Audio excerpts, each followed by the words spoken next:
Celebrity হওয়ার কিছু নেই। আমরা গত 40 বছর ধরে এখানে রাজত্ব করেছি, এখনও করছি।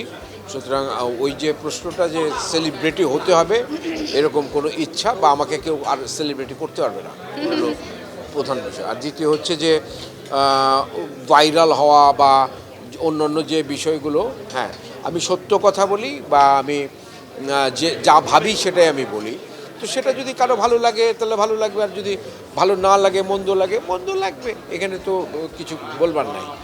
অজানা অনেক কথা ব্রডকাস্টে বেরিয়ে আসে বা অনেক জানা জিনিস নতুন করে জানা যায়, ভিন্নভাবে এখানে মানুষের কাছে উপস্থিত হয়। তো এটা আস্তে আস্তে আমাদের এখানে আরও অনেক জনপ্রিয় হবে, সারা পৃথিবীতে তো জনপ্রিয় আছেই। এটা শো, এটাকে এই মেজাজটা মাথায় রেখেই ব্রডকাস্টটা করা উচিত। যেমন সেলিম ভাই আমাদের ছুটির এই প্রচারকে উনি সারা পৃথিবীব্যাপী ছড়িয়ে দিবেন, এটাই আমাদের কাম্য। মধ্যবিত্ত বা উচ্চ মধ্যবিত্তর জন্য একটি পরিপূর্ণ লাইফস্টাইল।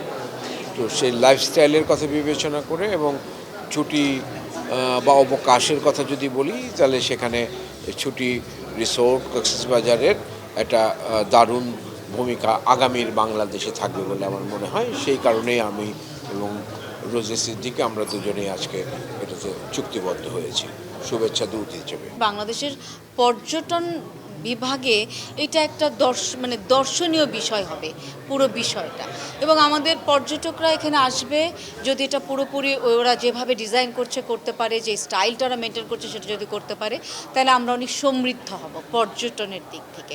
সেই জায়গা থেকে আমার মনে হলো যে ওকে আমি একটা রাখি, আমি তো ভীষণ ঘুরতে ভালোবাসি, প্লাস হলো আমাদের পরের প্রজন্মরাও এই জিনিসটাকে ভোগ করতে পারবে, তাদের একটা অ্যাসেটের মতন হবে।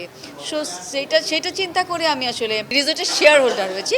আর শুভেচ্ছা দূত তো ওনারা যখন করছেন তখন ন্যাচারালি একটা রেসপন্সিবিলিটি এসে যায় যে আমি ভালো জিনিসটাকে সকলের মাঝে যদি প্রচার করতে পারি তাহলে সেটা আরও সমৃদ্ধ হবে, আমি চেষ্টা করব। দেখা হয় নাই চক্ষু মিলিয়া, ঘর হতে শুধুই 2 পা ফেলিয়া, একটি ধানের শীষের উপরে একটি শিশির বিন্দু।